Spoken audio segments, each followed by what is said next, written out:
fertilidad masculina. Este estudio fue publicado en F1000 Research en el 2019 por el autor Jonathan Feinberg y James Kazami. Este artículo fue revisado, hubo 3 revisores para poder aprobarlo. Se aprobó la primera versión, fue por la doctora Pennycook, el doctor Sandro Esteves y el doctor Gerard Hadid, los que hicieron esta revisión.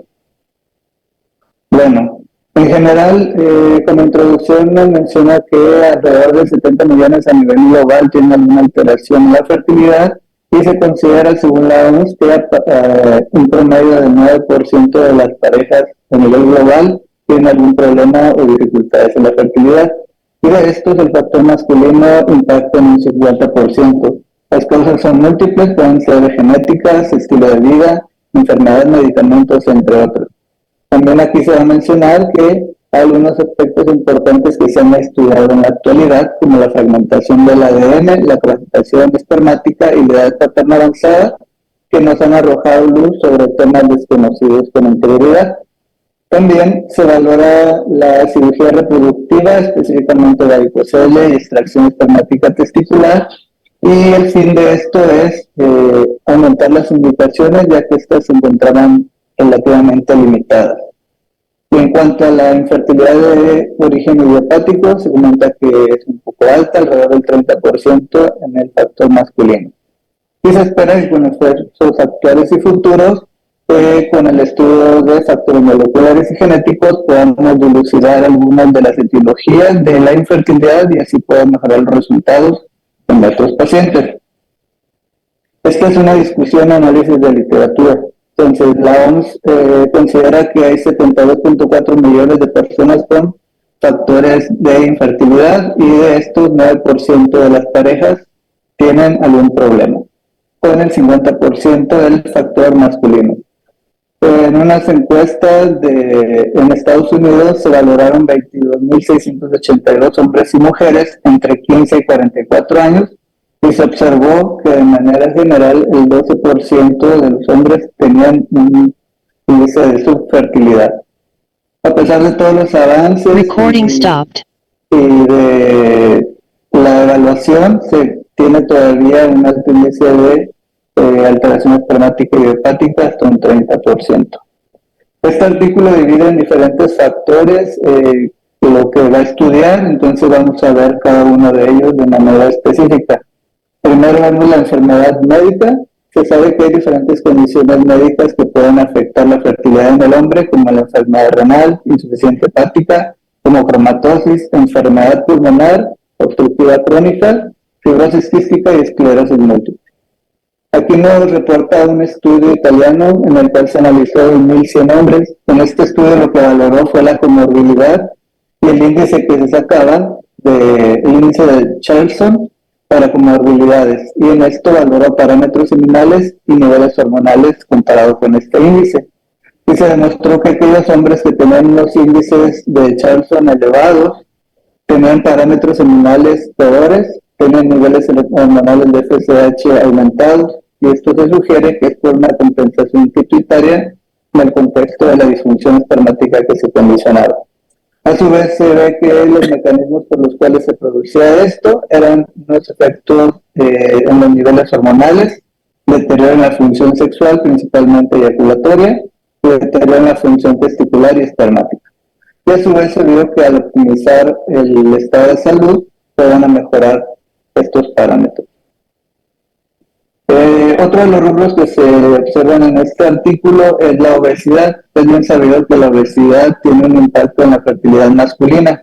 Aquí se reporta un estudio de corte retrospectivo multiinstitucional por Benin y colaboradores, en el cual vio la relación inversa entre el índice de masa corporal y los niveles de testosterona. También valoró la relación de testosterona con estradiol y el volumen eyaculatorio, concentración espermática y morfología espermática. En esto observó que aquellos pacientes con índices de masa corporal elevados tenían tasas de azoospermia y oligospermia mayores comparados con aquellos hombres con un índice de masa corporal normal, con tasas del 12.7% y 31.7% respectivamente para sospermia y oligospermia, contra valores más bajos en hombres con peso normal del 9.8 y 24.5%. También a su vez en este estudio se observó que aquellos hombres con índices de masa corporal elevados, a pesar de tener una pareja con un índice de masa corporal normal, tardaban más en concebir. Y a su vez se ha observado que en terapias de reproducción asistida hay tasas de embarazo disminuidas y mayores pérdidas gestacionales en estas parejas. Y esto en relación con una fragmentación de ADN aumentada. Otro punto que se valora es la infertilidad y la salud general. Se ha visto que pacientes con infertilidad temprana tienen un signo de alguna alteración en la salud general. Estos signos condicionan alguna alteración médica subyacente. Estos pacientes tienen mayor riesgo de padecer cáncer, hasta 20% más en cáncer testicular, y un riesgo y una probabilidad más alta de trasladar este riesgo a algún familiar de primer grado. A su vez se vio un mayor riesgo de cáncer de próstata y se observaron datos en más de 76,000 hombres infértiles en Estados Unidos, donde se observó que el 49% tenían mayor riesgo de diversos tipos de cáncer contra aquellos controles que no tenían alguna alteración en la fertilidad. También se observó que en un estudio en el 2017 por Levin y colaboradores demostraron que la disminución espermática en Estados Unidos y todo el mundo ha ido paulatinamente en aumento. Esto es una causa difícil de definir como tal, pero puede haber ciertas relaciones con el sobrepeso, la obesidad y algunos otros como la exposición a pesticidas, el consumo de drogas ilícitas, tabaco, que también se han visto implicados en esto. Aquí también nos menciona que existen kits que nos pudieran ayudar a acercarnos a estos pacientes con alguna alteración espermática. Se sabe que el hombre es un poco más renuente a acudir a consulta, entonces estos kits de bajo costo y accesibilidad pueden ser utilizados por hombres en su hogar y nos va solo a dar un resultado binario, si sí o no es fértil, de acuerdo a la concentración espermática. Entonces esto pudiera condicionar que más hombres se acercaran a su valoración. Otro punto que se estudia es la edad y la fertilidad. Es bien sabido que la edad materna tiene una influencia negativa en la fertilidad. En muchos países se ha visto que el aumento de la edad paterna ha estado presente. Cada vez se muestran más casos que en la edad paterna hay una similitud entre también el déficit en la edad materna. Las evidencias contemporáneas muestran que tienen peores parámetros seminales, peores resultados reproductivos y mayores riesgos de salud en la descendencia. Y estos riesgos de salud son específicamente con riesgos neuropsiquiátricos. También se ha tratado de estudiar si tienen impacto en el coeficiente intelectual, en las habilidades sociales o en otras alteraciones neuropsíquicas con resultados contradictorios.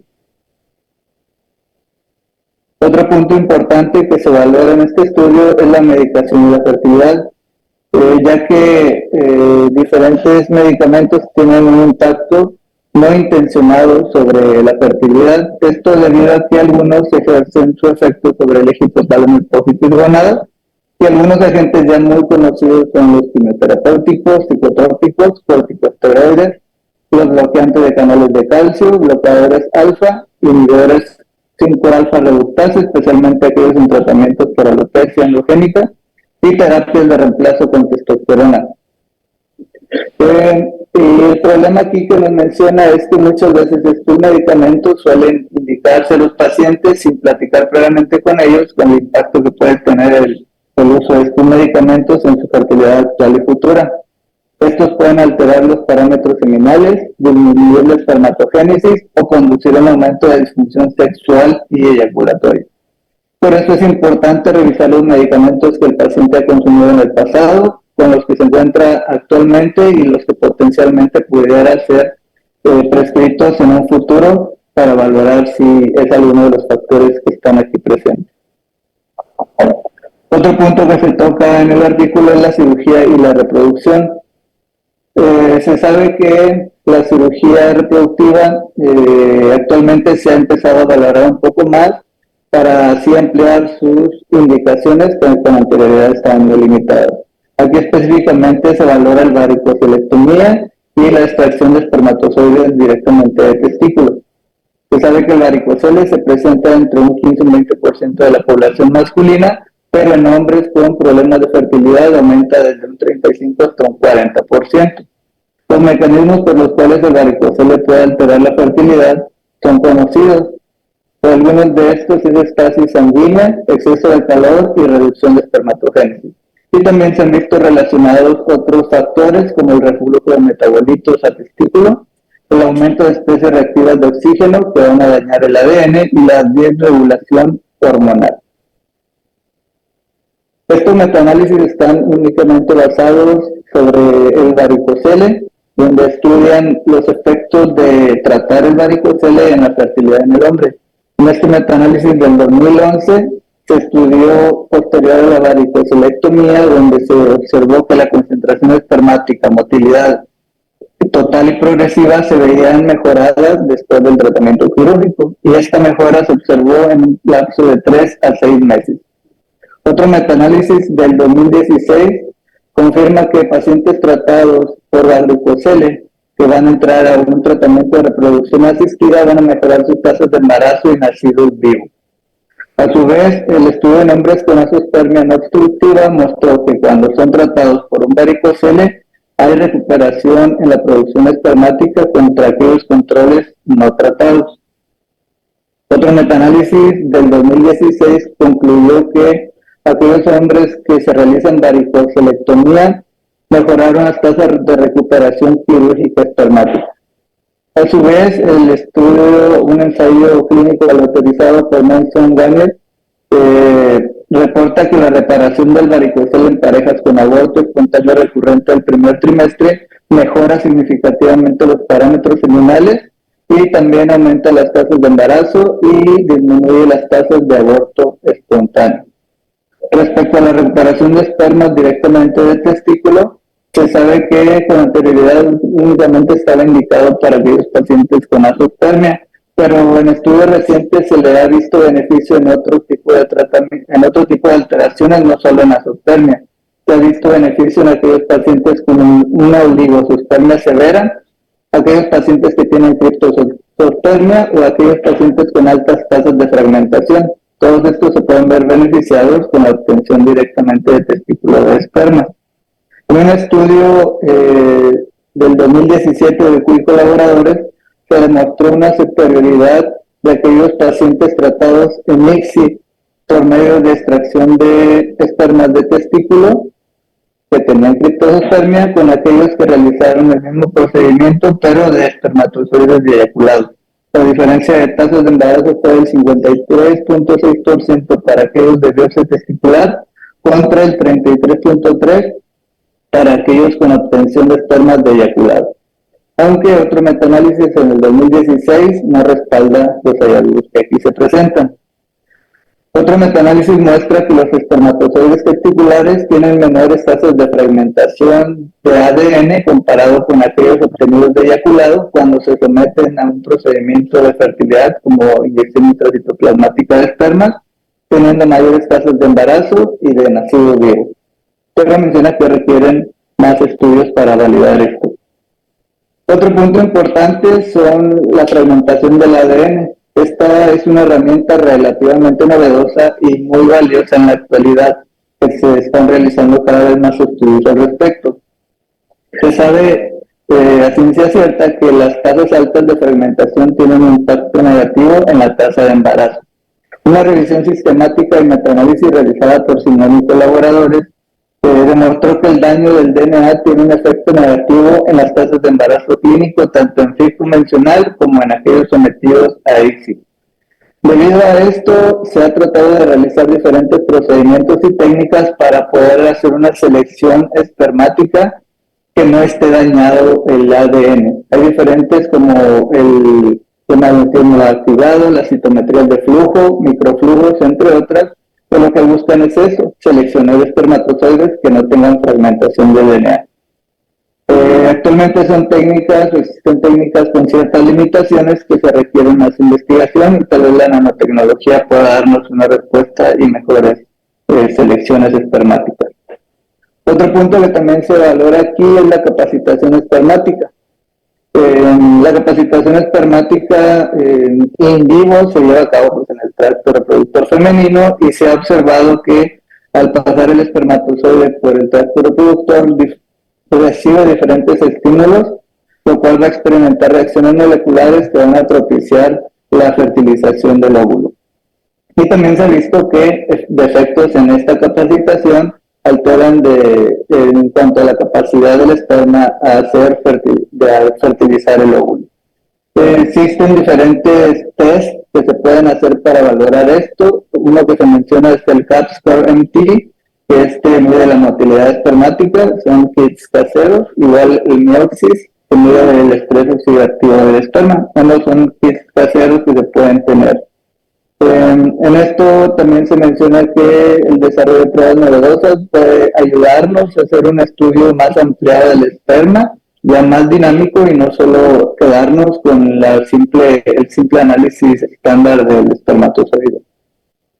Y como conclusiones nos mencionan que pues, la prevalencia de la fertilidad es alta en las personas en la población general, implica variedad de elección de estilo de vida y problemas génicos, entre otros.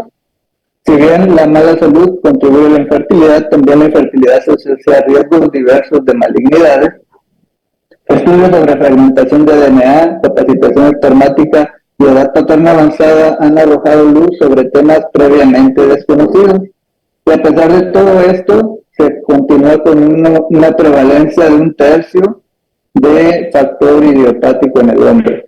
Con los esfuerzos actuales y futuros, quienes examinan los factores moleculares y genéticos responsables de la espermatogénesis y la fertilidad, es posible que podamos entender mejor la etiología de la infertilidad por factor masculino y por lo tanto mejorar los resultados en nuestros pacientes.